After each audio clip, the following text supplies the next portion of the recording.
Ketua Umum PSSI sebut sedang proses 2 pemain baru, Kluivert ingin tambah 5 pemain.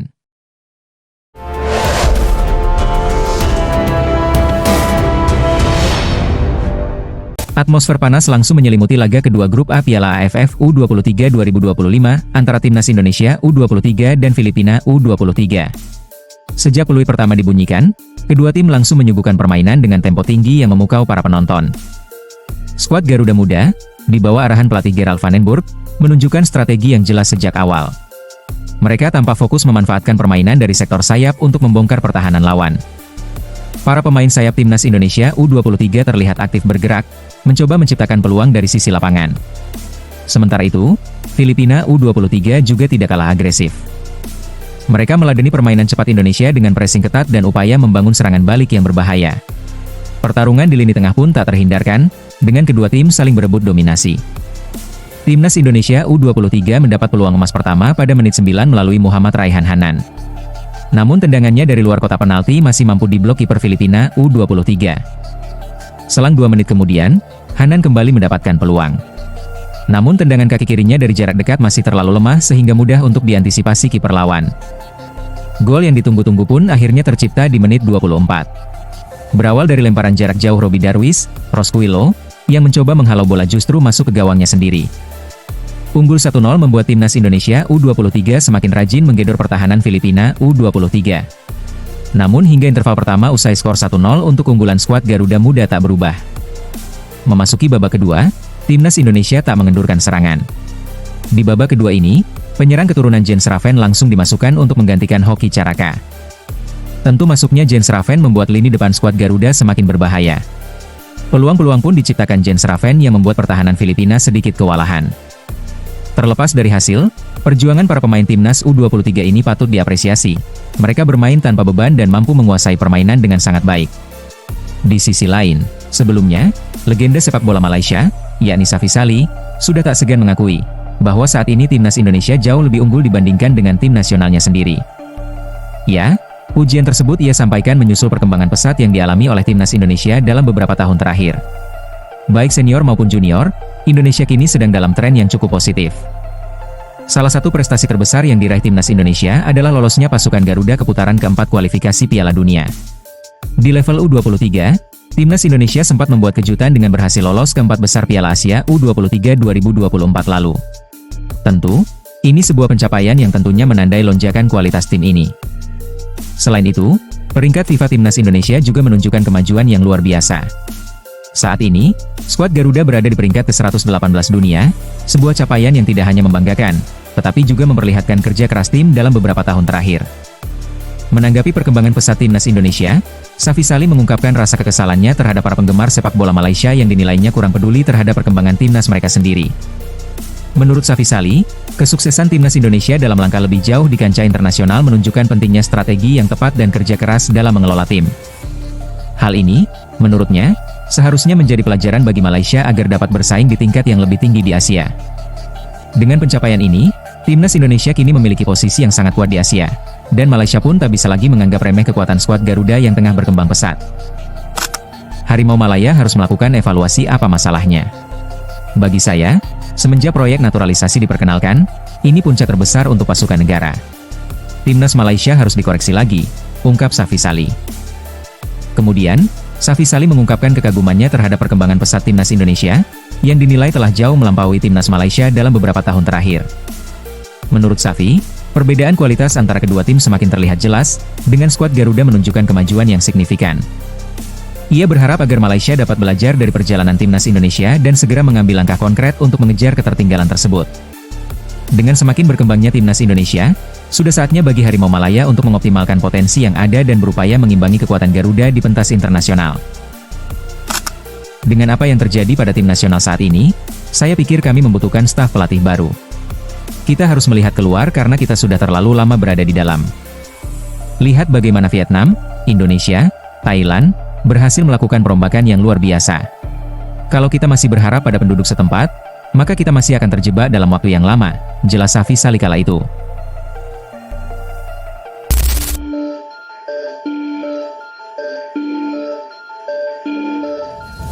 Sebagaimana yang diketahui, Timnas Indonesia tergabung dalam grup neraka pada babak 4 kualifikasi Piala Dunia 2026 zona Asia. Ya, kepastian tersebut diperoleh berdasarkan hasil drawing yang berlangsung di Kuala Lumpur, Malaysia, siang kemarin. Pengundian ini juga disaksikan secara langsung oleh pelatih Timnas Indonesia Patrick Kluivert hingga manajer Timnas Indonesia Sudar Maji.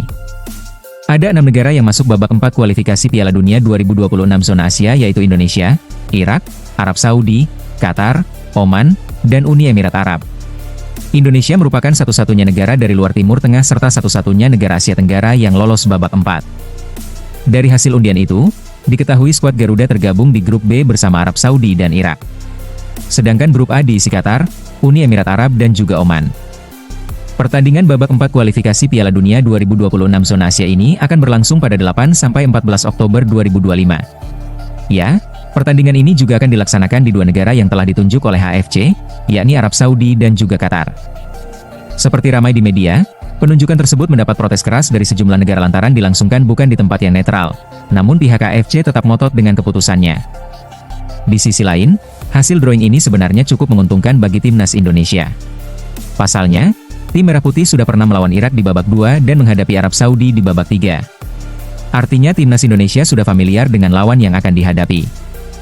Melalui akun media sosial, Erick Thohir selaku Ketua Umum PSSI merespons hasil drawing ini. Dia memastikan, para pemain Timnas Indonesia akan memberikan yang terbaik di babak 4 ini demi mewujudkan impian lolos ke Piala Dunia 2026. Timnas Indonesia tergabung dalam grup B bersama Arab Saudi dan Irak pada ronde keempat kualifikasi Piala Dunia 2026. Kita akan bertanding pada 8-14 Oktober 2025.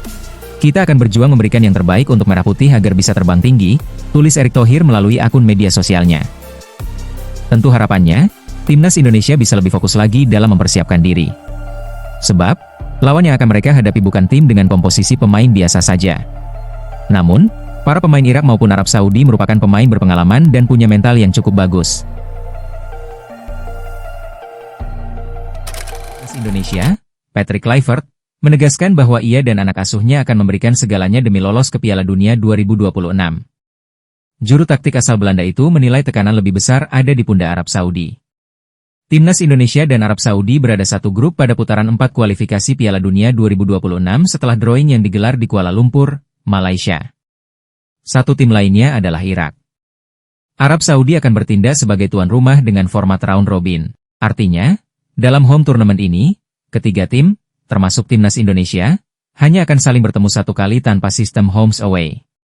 Tentu saja ini hasil undian yang berat.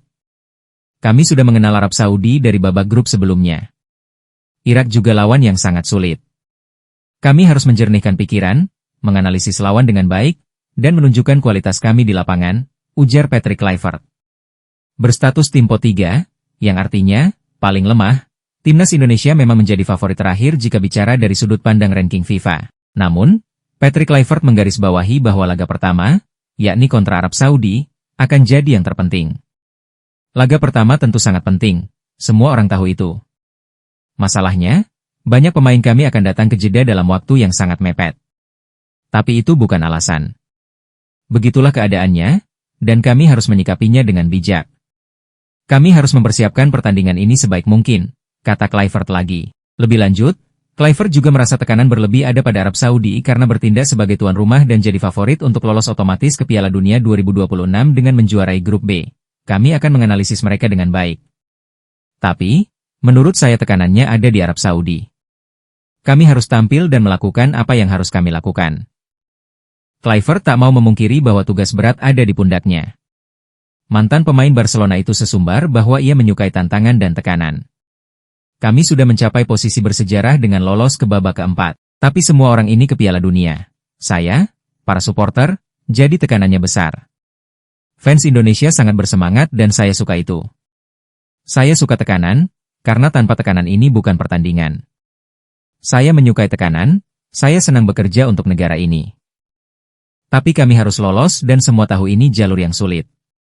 Kami harus memberikan segalanya di lapangan dan bermain sebagai tim.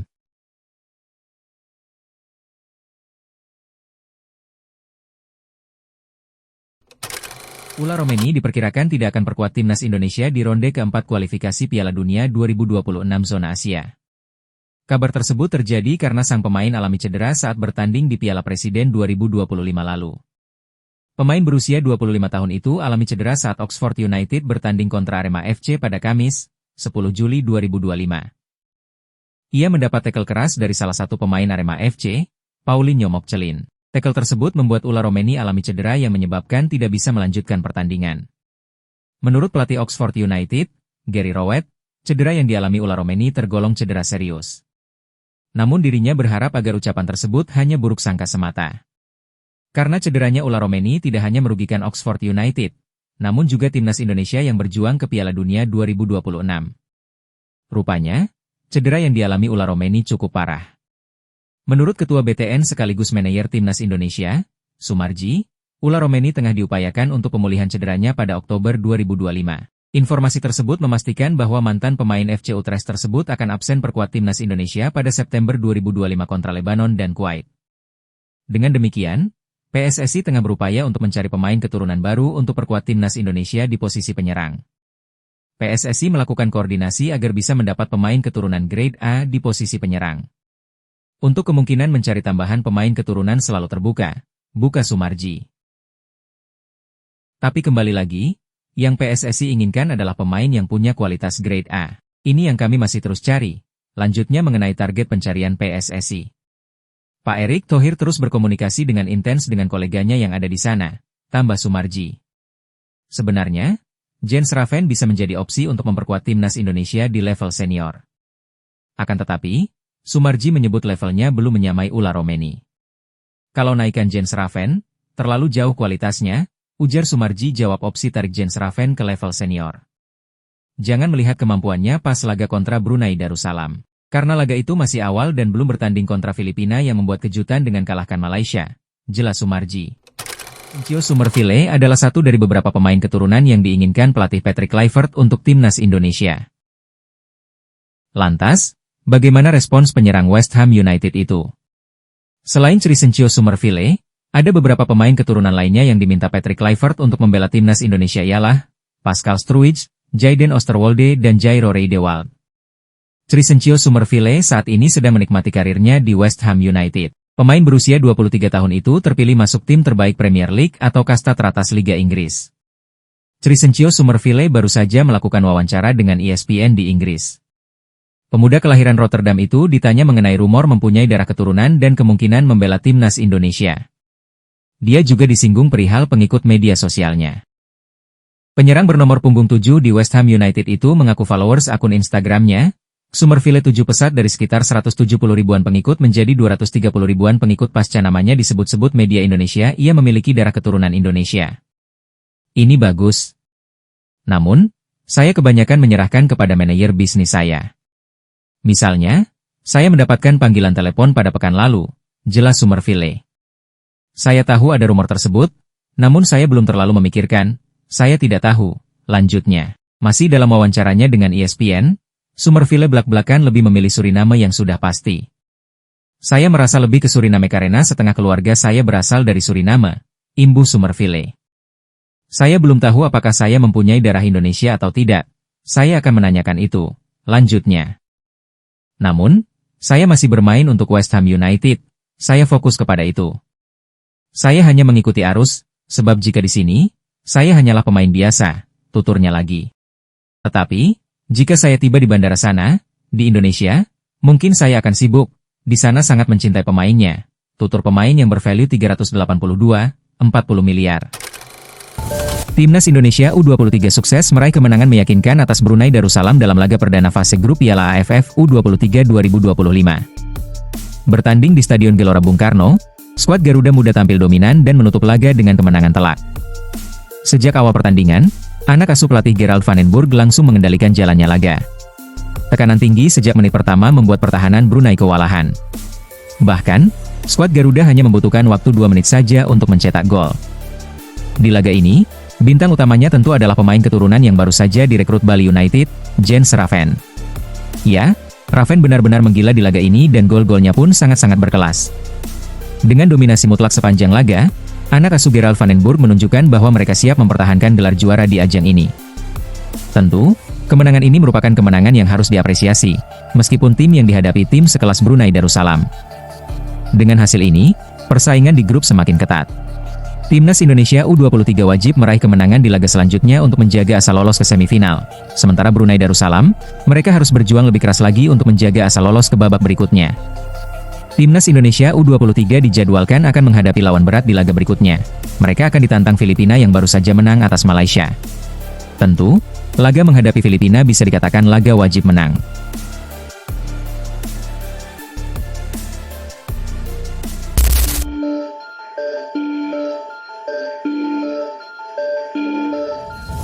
Sebagaimana yang diketahui, Timnas Indonesia U23 menjadi tuan rumah dalam ajang Piala AFF U23 tahun ini. Pada hari kemarin, PSSI resmi merilis daftar 23 pemain terbaik untuk ajang bergengsi di Asia Tenggara tersebut. Sayangnya, dalam daftar tersebut tidak ada nama Marcelino Ferdinand hingga Rafael Struijk. Hal itulah yang kemudian dipertanyakan sebagian netizen tentang potensi kedua pemain tersebut. Setelah mendapat banyak pertanyaan tentang kondisi dua pemain itu, Gerald Van den Burg pun akhirnya buka suara. Dia memastikan bahwa dua nama pemain senior tersebut tak pernah diproyeksikan untuk tampil di Piala AFF U23. Sebagaimana yang diketahui, skuad Timnas Indonesia U23 saat itu sudah berkumpul tak lama dari Timnas Indonesia senior tampil di kualifikasi Piala Dunia. Van den Burg pun menyebut bahwa tak mungkin Marcelino Ferdinand dan Rafael Struijk kembali turun ke kategori junior karena sudah masuk dalam proyeksi Timnas Indonesia senior. Tidak, mereka tidak di sini, mereka sudah ada di tim senior dan kita sudah punya nama yang sudah lebih dulu kita sodorkan. Kita berkumpul tak lama setelah Timnas Indonesia senior main, jadi sudah pasti mereka tidak ada di sini Timnas U23, ungkap Gerald Van den Burg. Ya, keputusan yang diambil Van den Burg tak lepas dari keinginannya yang tak ingin mengubah inti Timnas Indonesia senior yang sudah terbentuk selama ini, karena target utama skuad Garuda Senior adalah Piala Dunia. Walau tak diperkuat oleh pemain muda rasa senior, dia pun tak khawatir karena melimpahnya stok pemain junior yang dia miliki saat ini. Miron Boadu, striker Liga 1 Prancis yang bisa jadi pilihan Timnas Indonesia akan diulas dalam video ini. Pemain-pemain keturunan Indonesia yang berlaga di benua Eropa memang tengah menarik perhatian publik sepak bola tanah air. Bahkan, Federasi Sepak Bola Indonesia, PSSI, dan pelatih Timnas Indonesia, Patrick Kluivert tertarik terus membidik pemain keturunan agar bisa dinaturalisasi dan bermain di round 4.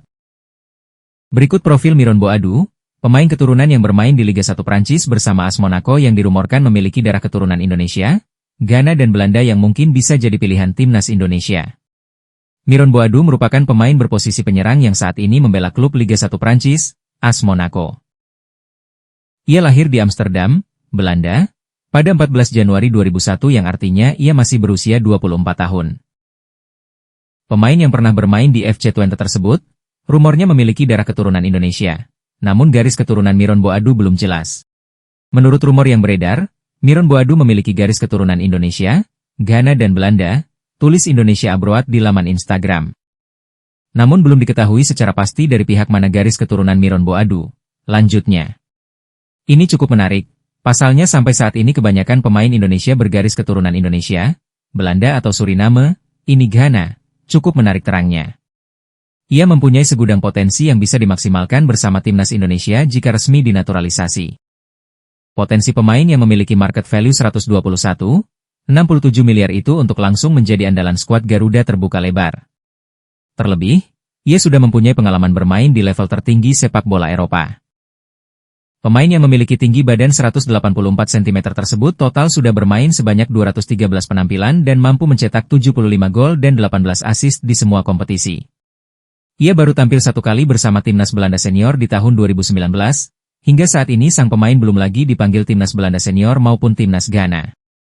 Mungkinkah Miron Boadu memilih Indonesia atau tetap ingin berjuang masuk skuad utama Timnas Belanda lagi?